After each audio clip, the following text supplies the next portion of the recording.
Siap, free, salam.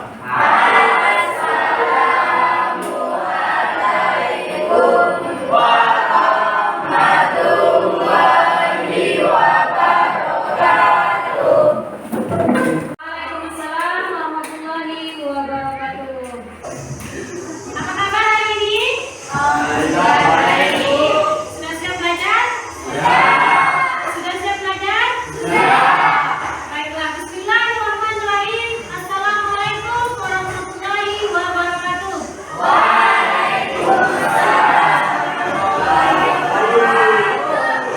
Baiklah anak, sebelum ibu absensi kita berdoa dulu ya.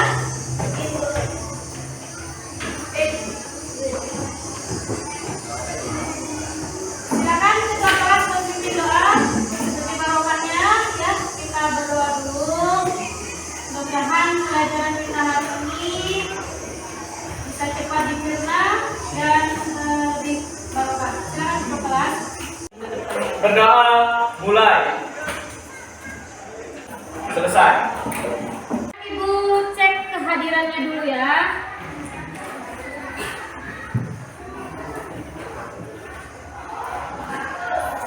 Ahmad Ali Junaidi, Hadir. Ahmad Arga Winata, Hadir. Al Rahman, Hadir. Ana Muaida, Alfian Saputra, Hadir. Aliana, Amina, Andre Restu, Hadir. Anissa, Aulia, Ar-Rahman, Arman Maulana, Hadir. Azab, Hadir. Bayu, Hadir. Dani Iskandar, sakit.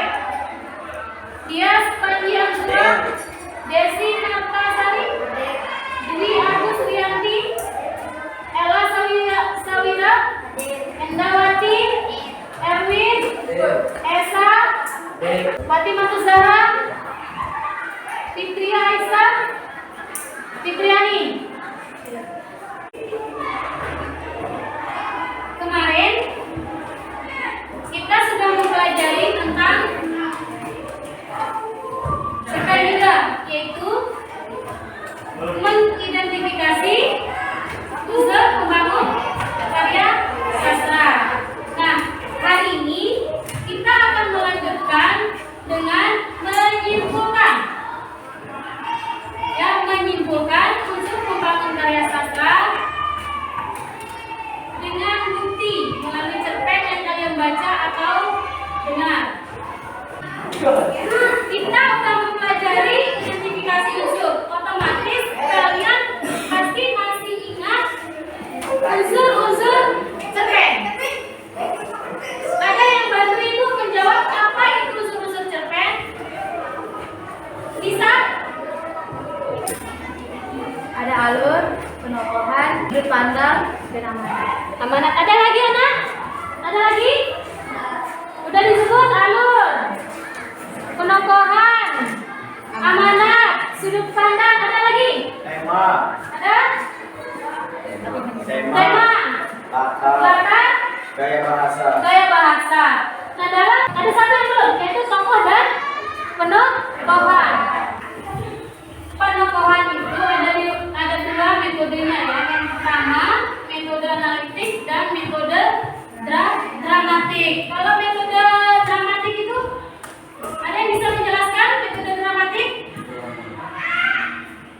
Metode dramatik merupakan penokohan yang dipaparkan secara tidak langsung, yaitu melalui dialog antar tokoh, penggambaran sifat dan perilaku atau cara pikir. Arga sudah menjawab apa itu dramatik. Yang kedua metode analitik. Ada yang bisa menjelaskan apa itu metode analitik? Metode analitik merupakan penokohan yang dipaparkan secara langsung seperti baik hati, pemarah, keras kepala, jahat, dan lain sebagainya. Baik, terima kasih. Aplaus buat teman kita yang satu ini.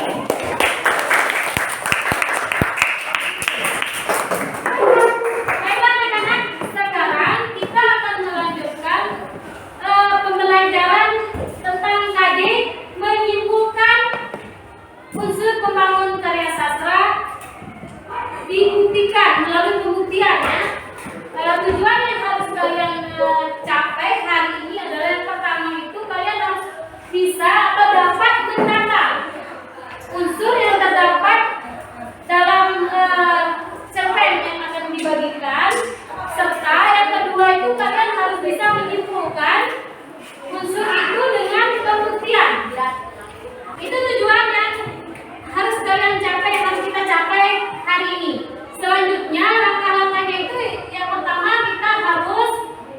mengidentifikasi, pengumpulan data, pengolahan data, ya, terus pembuktiannya dan kesimpulan.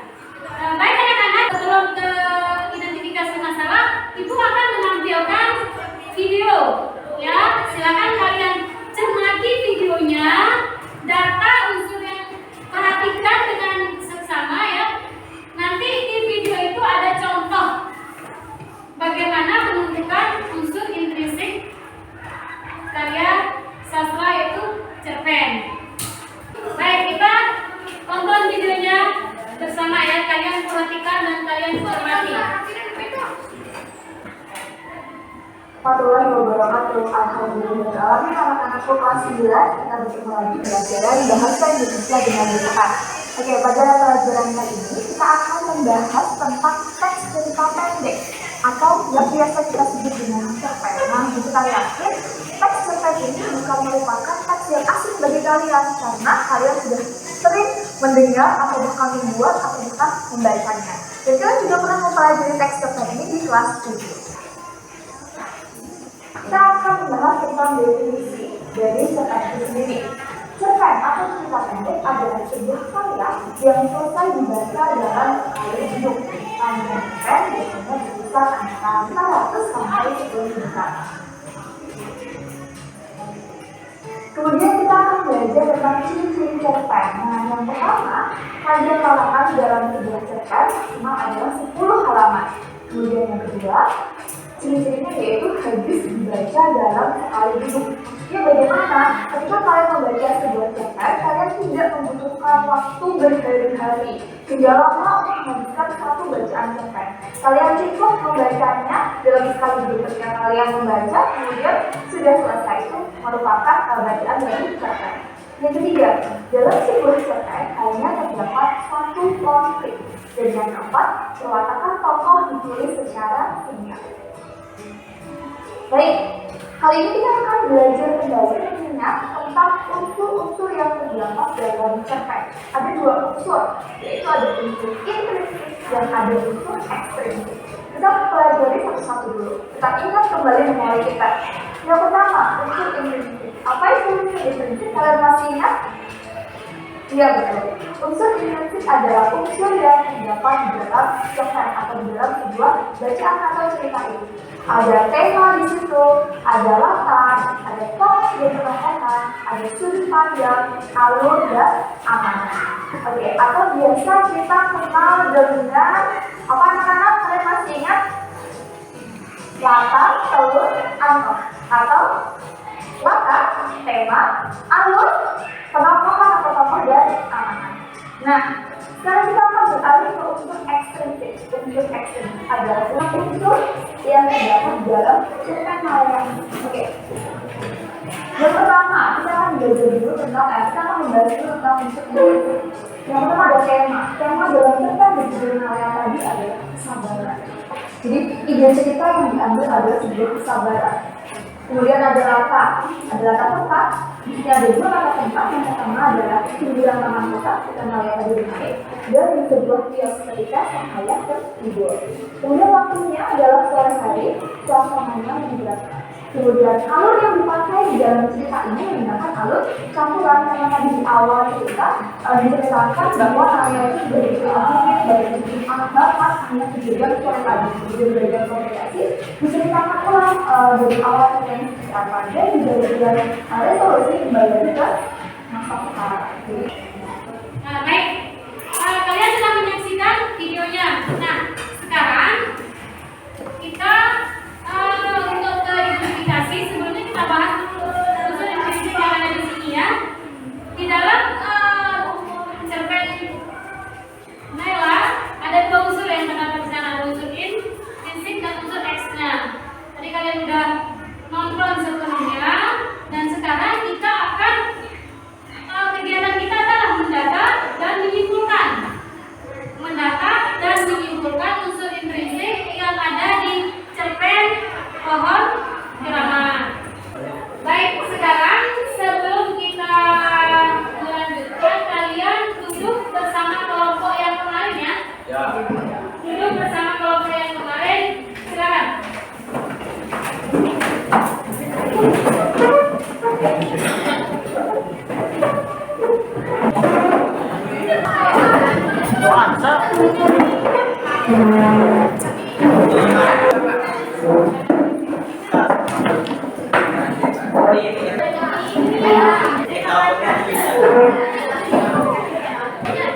Senyum sedikit, Pak.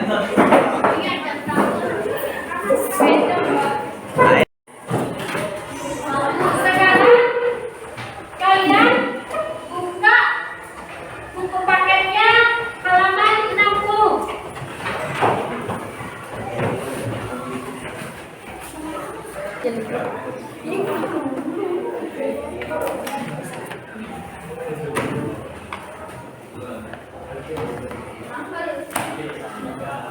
Sudah semua? Kelompok 4.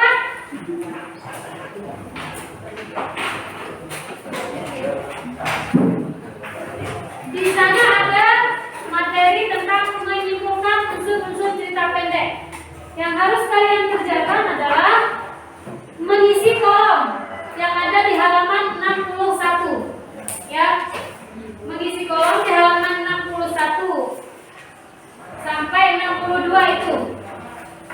Sekarang sebelumnya kalian baca dulu cerpennya yang ada di halaman 53. Halaman 53.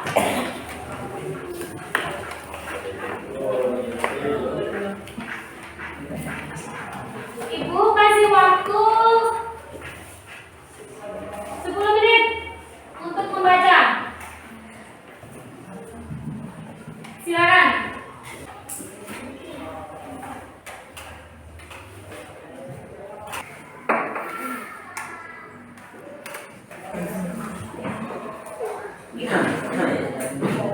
Baik, Ibu akan bagikan dan KPD-nya.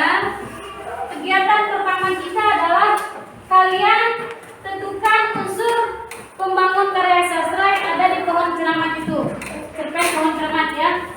Yang kedua, kegiatan kedua itu adalah kalian harus bisa menyimpulkan, harus dapat menyimpulkan, yang kalian dapat menyimpulkan unsur pembangun cerita pendek disertai bukti. Buktinya nanti ada di kutipan cerpennya itu. Itu maksudnya nanti ya. Jawaban kalian tuangkan di LKPD-nya. Kalian tulis setelah LKPD. Ingat, lembar pertama itu adalah kegiatan pertama. Tentukan dulu unsur intrinsiknya, baru kalian simpulkan. Yang di lembar kedua. Silakan Nak, kerjakan.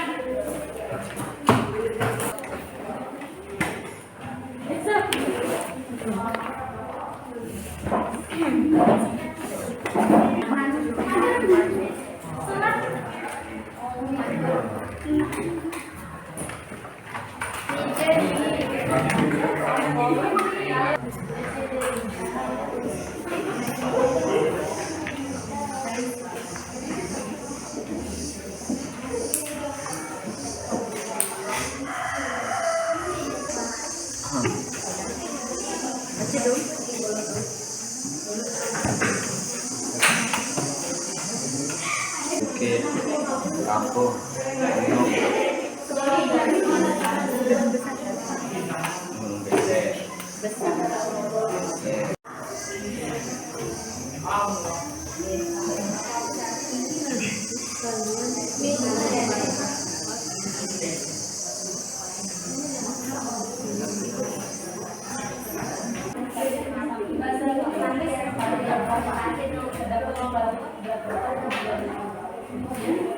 biar kita gampang mencari di dasarnya.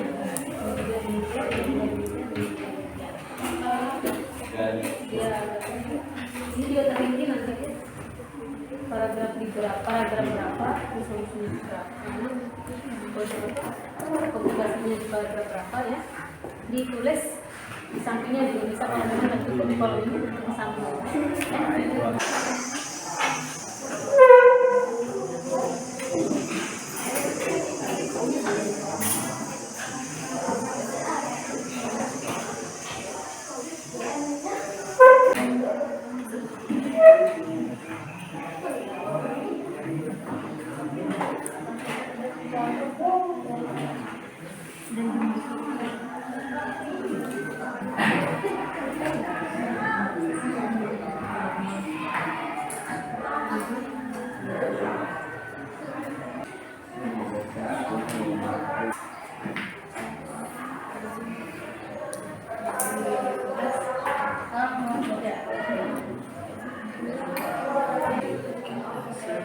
Setelah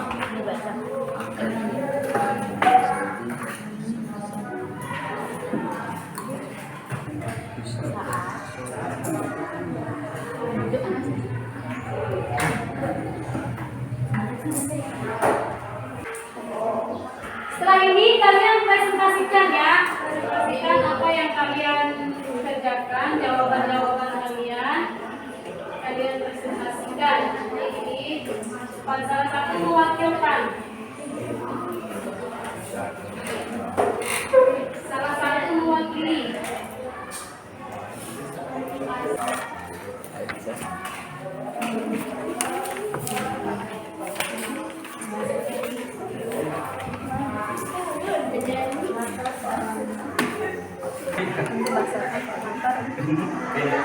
Ada unsur dasar untuk yang pada terperi ini yaitu makan lupa dan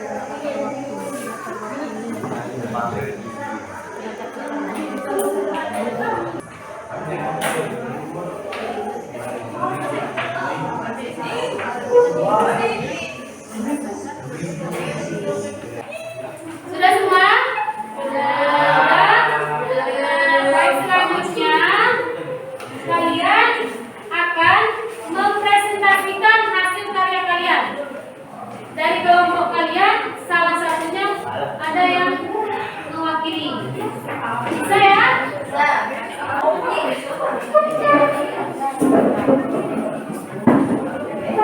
Kita mulai dari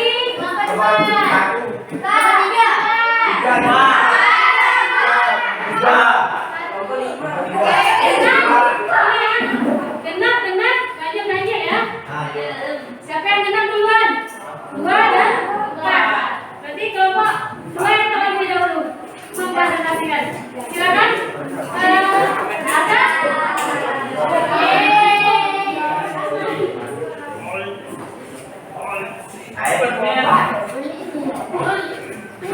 Yang lain, tolong diperhatikan dan nanti beri masukan atau tanggapan pada kelompok 2. Tentang membangun satu tema, sudut pandang, tokoh, latar, alur, dan amanah. Unsur, latar tempat, simpulan dan bukti Gunung Beser, Sultan Cerpen. Di sebuah barat kampung ada rumah yang tidak begitu besar, disebut Gunung Kali. Tidak dapat karena areanya terlalu kecil. Lebih tepatnya disebut bukit, tapi penduduknya kampung sejak dulu sampai sekarang menyebutnya dengan Gunung Beser. Latar waktu. Saat penduduk Belanda di kampung saya, ada seorang tokoh yang melawan Belanda dan berjuang sendirian tanpa pasukan. Orang tersebut bernama Jaya Sakti. Tentu saja tokoh ini menjadi incaran Belanda untuk ditangkap di penjara. 3. Sudut pandang saya. Saat penduduk Belanda di kampung saya, ada seorang tokoh yang melawan Belanda dan yang berjuang sendirian tanpa pasukan. Orang tersebut bernama Jaya Sakti. 4. Tokoh saya, kakek Mbok Jaya Sakti, Kang Asim.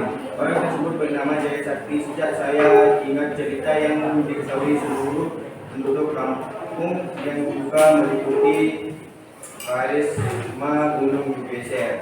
Mereka menghormati perjuangan yang pernah dilakukan Mbok Jaya Sakti sejak umur 5 tahun, yang sering tidur bersama kakek. Kakek awalnya mengajar tapi akhirnya diteruskan. 5. Alur, orientasi, rangkaian peristiwa, konflikasi, dan resolusi. Orientasi, paragraf 1 sampai 3. Rangkaian peristiwa, paragraf 4 sampai 13. Konflikasi, paragraf 14 sampai 31. Resolusi, paragraf 32. Sekian dari saya.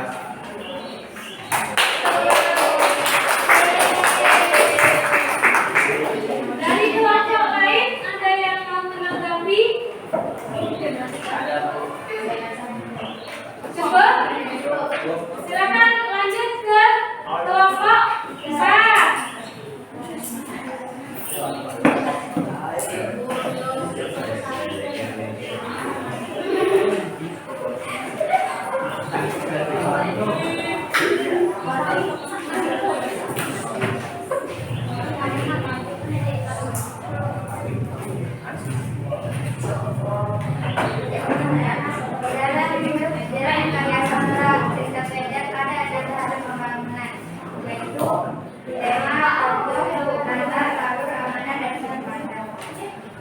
Ada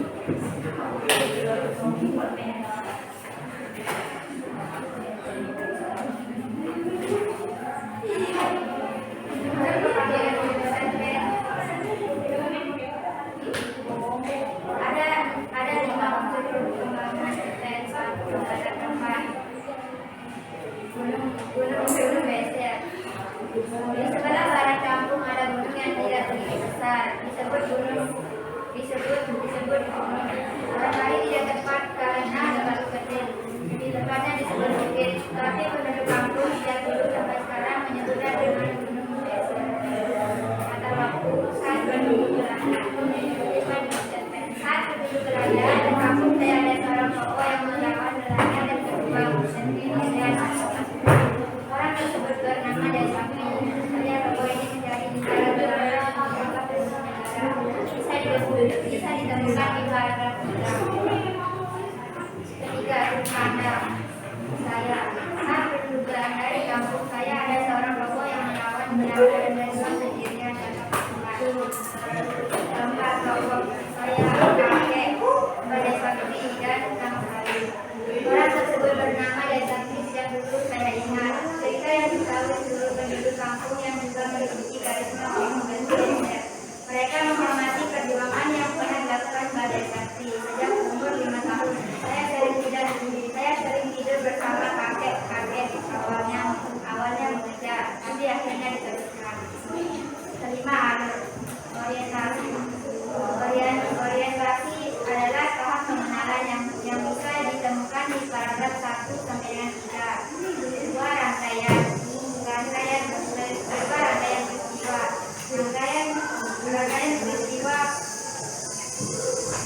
peristiwa bisa ditemukan di paragraf 4 sampai 13. Komplikasi dapat ditemukan di paragraf 14 sampai 30. Dan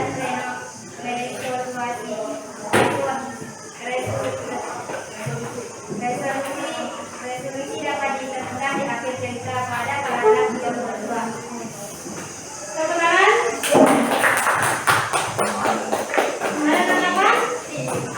ada tanggapan? Dari kelompok 2 dan kelompok 3, kelompok 2 dan kelompok 4 itu ada sedikit perbedaan ya. Jadi kelompok 2 dari kekurangan dan kelebihannya, begitu juga dengan kelompok 4. Silakan kalian, tadi kalian sudah mendengarkan presentasi temanmu.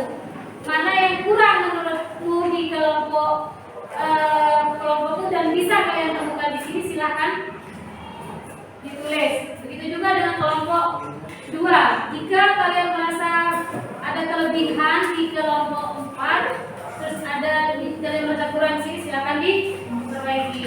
Silakan kelompok 3.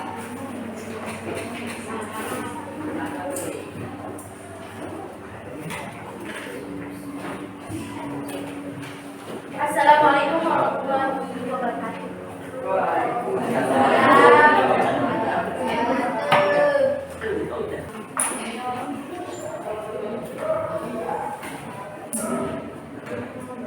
Assalamualaikum warahmatullahi wabarakatuh. Waalaikumsalam warahmatullahi wabarakatuh. Saya perwakilan dari kelompok 3 ingin menyampaikan presentasi hasil diskusi dari kelompok kami mengenai cerpen pementaran. Ada 6 unsur pembangun karya sastra pada cerpen. 1. Tema, 2. Sudut pandang, 3. Tokoh, 4. Latar, 5. Alur, dan 6. Amanat.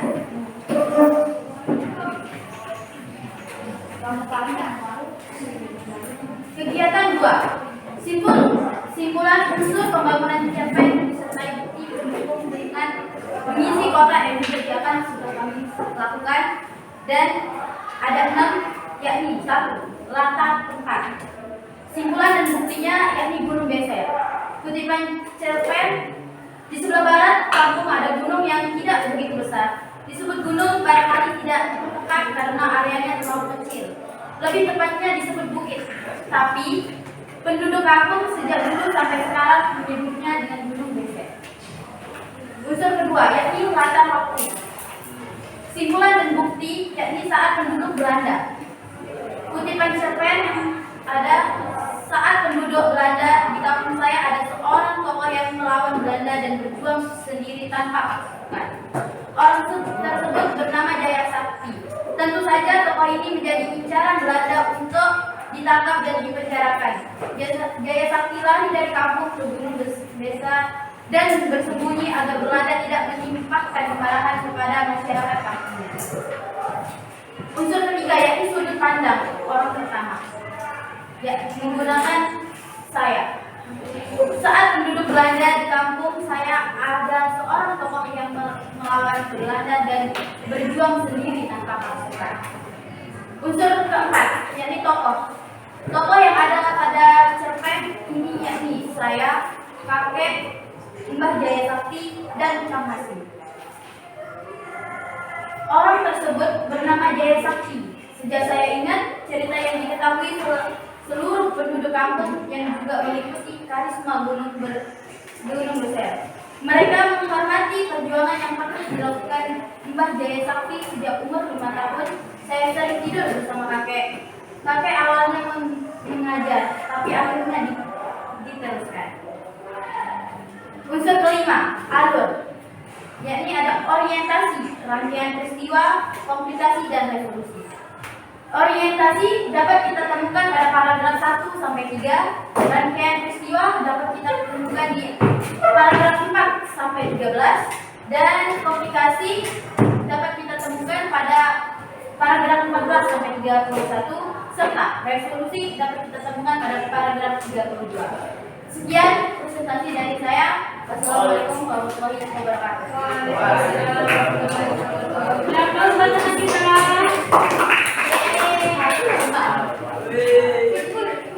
Kelompok terakhir ya, kelompok 1, silakan. Assalamualaikum warahmatullahi wabarakatuh. Waalaikumsalam warahmatullahi wabarakatuh. Saya akan membacakan presentasi dari kelompok kami. Tuliskan 6 unsur pembangun karya sastra cerpen. 6 unsur pembangun karya sastra. 1 amanat, 2 latar, 3 sudut pandang, 4 alur, 5 tema, 6 tokoh. Simpulkan unsur pembangun cerpen disertai bukti pendukung dengan mengisi kotak yang disediakan. Unsur 1. Latar tempat, yaitu Gunung Beser. Di sebelah barat kampung ada gunung yang tidak begitu besar, disebut Gunung Barangkali. Tidak tepat karena areanya terlalu kecil, lebih tepatnya disebut bukit. Tapi penduduk kampung sejak dulu sampai sekarang menyebutnya dengan Gunung Beser. 2. Latar waktu, yaitu saat pendudukan Belanda. Kutipan cerpen. Saat pendudukan Belanda di kampung saya, ada seorang tokoh yang melawan Belanda dan berjuang sendirian tanpa pasukan yang bernama Jaya Sakti. 3. Sudut pandang saya. Saat penduduk Belanda di kampung saya, ada seorang tokoh yang melawan Belanda dan berjuang sendirian tanpa pasukan. 4. Tokoh saya, kakek, Mbah Jaya Sakti, Kang Hasim. Kutipan cerpen. Orang tersebut bernama Jaya Sakti. Tidak saya ingat, cerita yang diketahui seluruh penduduk di kampung yang juga meliputi karisma Gunung Beser. Mereka menghormati perjuangan yang pernah dilakukan Mbah Jaya Sakti sejak umur 5 tahun. Saya sering tidur bersama kakek. 5. Alur, yaitu orientasi, rangkaian peristiwa, dan resolusi. Orientasi dapat kalian temukan pada paragraf 1 sampai 3, rangkaian berada di paragraf 1 sampai 13, komplikasi berada di paragraf 14 sampai 31, resolusi ada di paragraf 32. Hanya sekian dari kami. Assalamualaikum warahmatullahi wabarakatuh. Waalaikumsalam warahmatullahi wabarakatuh.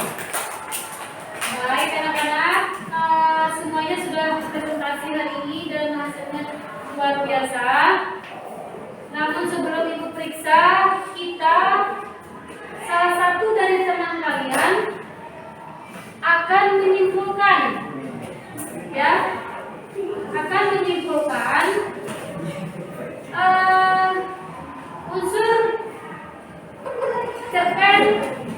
pohon keramat. Nanti salah satu teman kalian mempresentasikan, dan setelah itu kalian merevisi yang kekurangan-kekurangan di kelompok kalian.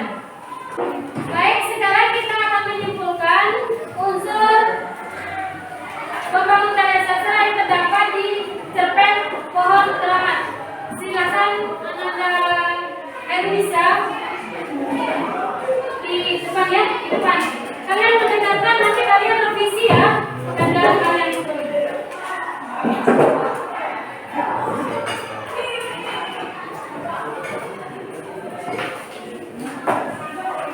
Assalamualaikum warahmatullahi wabarakatuh. Saya akan menyampaikan kesimpulan dari cerpen pohon keramat.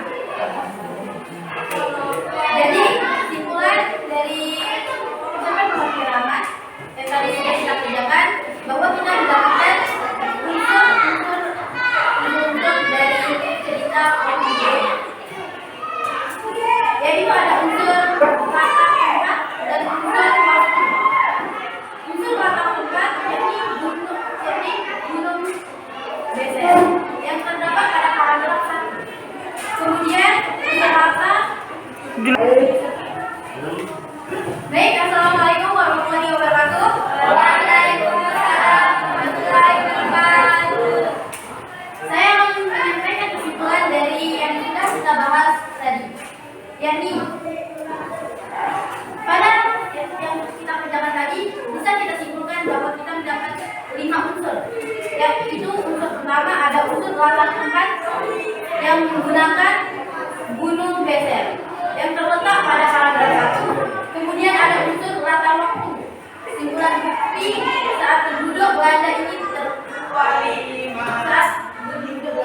tertera pada paragraf 3. Kemudian ada juga unsur sudut pandang yang menggunakan orang pertama atau tunggal ataupun saya. Ini juga ada pada paragraf 3. Ada lagi unsur tokoh. Unsur tokoh ini ada saya, kakek, Mbah Jaya Sakti, dan Kasih. Hal ini ada pada paragraf 3, 4, 5, dan 6. Dan terakhir yakni unsur alur, menggunakan orientasi atau tahap pengenalan. Bisa kita temukan pada paragraf 1 sampai 3. Kemudian rangkaian peristiwa, yaitu kemunculan masalah, bisa kita temukan pada paragraf 4 sampai dengan 13. Komplikasi, yakni peningkatan masalah, bisa kita temukan pada paragraf 14 sampai 13.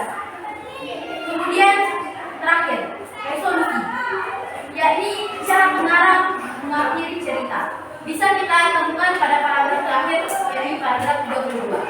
Sekian dari saya. Assalamualaikum warahmatullahi wabarakatuh.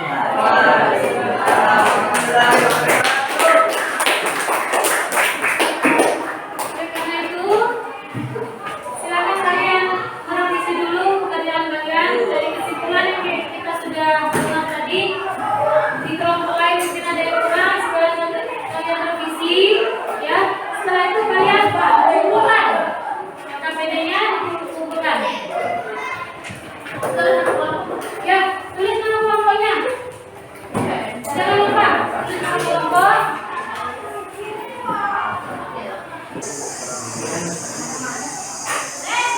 Kelompok.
pengalaman ya, mengungkapkan pengalaman dan gagasan dalam bentuk cerita pendek. Kalian buat cerita pendek sesuai dengan pengalaman kalian.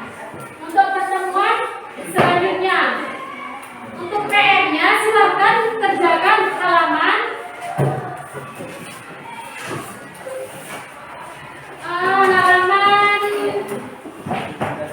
41 ya. Nanti PR-nya itu halaman 41. Ingat halaman 41. Sebelum Ibu mulai kegiatan ini, Ibu mau merefleksi atau mengevaluasi sejauh mana pengetahuan kalian tentang terkait. Ibu bagikan soal, silakan dijawab. Yuk.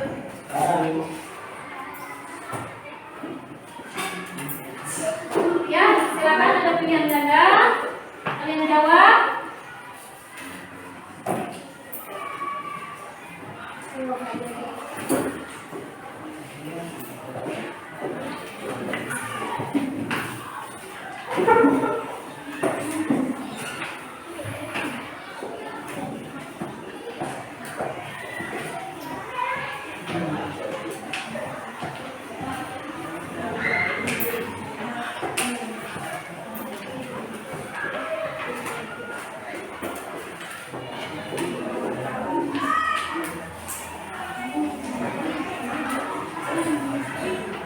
Silakan. Maaf, Bu. Apakah kita lihat nanti di Ya.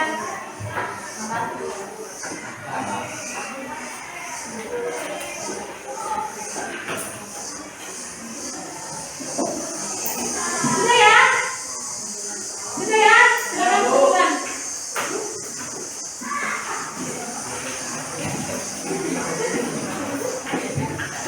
Ada yang tulis nama ya? Ada yang tulis nama ya?